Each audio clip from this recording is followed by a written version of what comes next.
Good morning. It is time for back to school.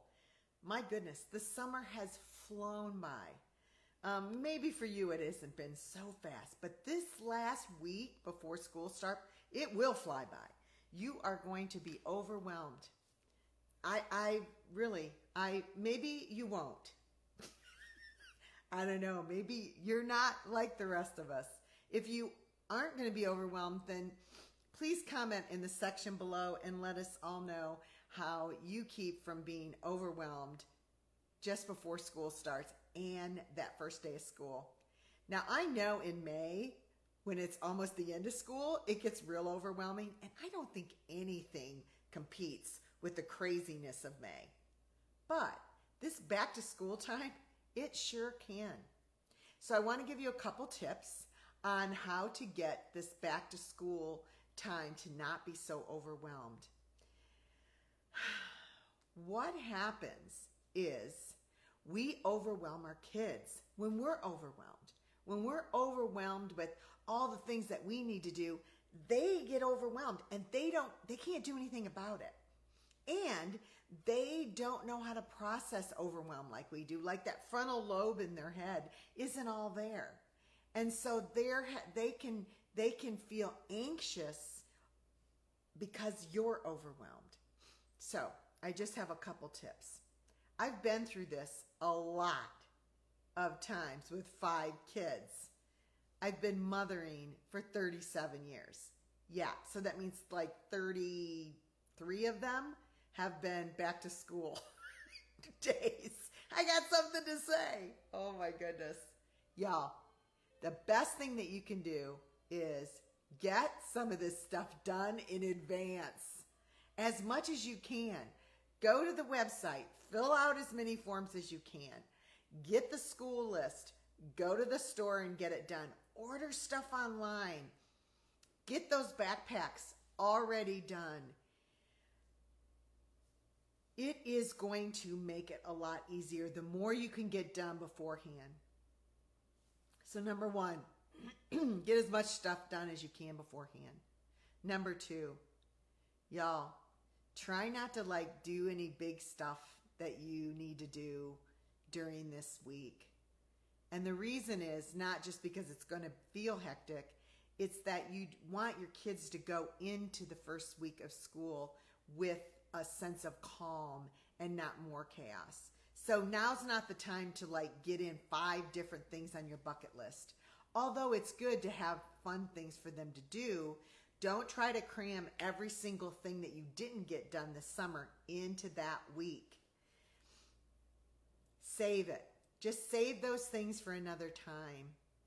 Let this week be slow. Let this week be leisurely. Let this week be a calming effect before the emotional stuff and the time stuff of the first day of school.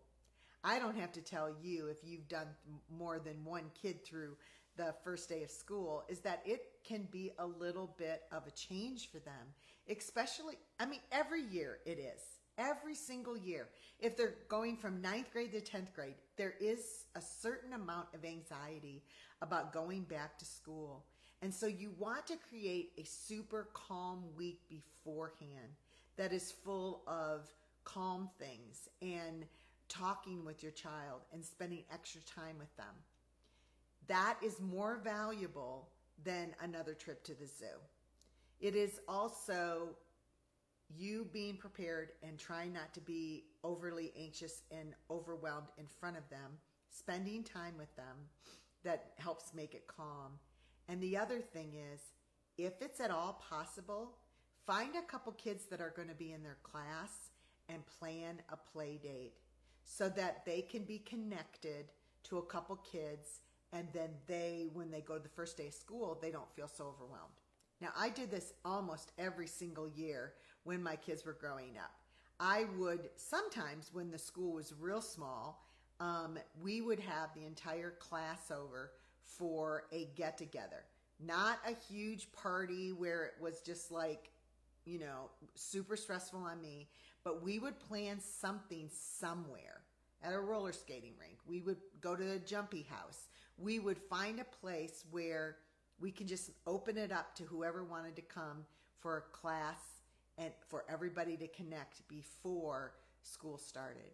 And that was a calming effect. It took the edge off of it. It was just a couple hours instead of the very first day of school when you have your new clothes on and you have your new backpack and everybody's going and you're wondering what's going on, and you see stuff and then you miss your mom. And yeah, having that kind of break the ice for just a couple hours is so valuable to your kids.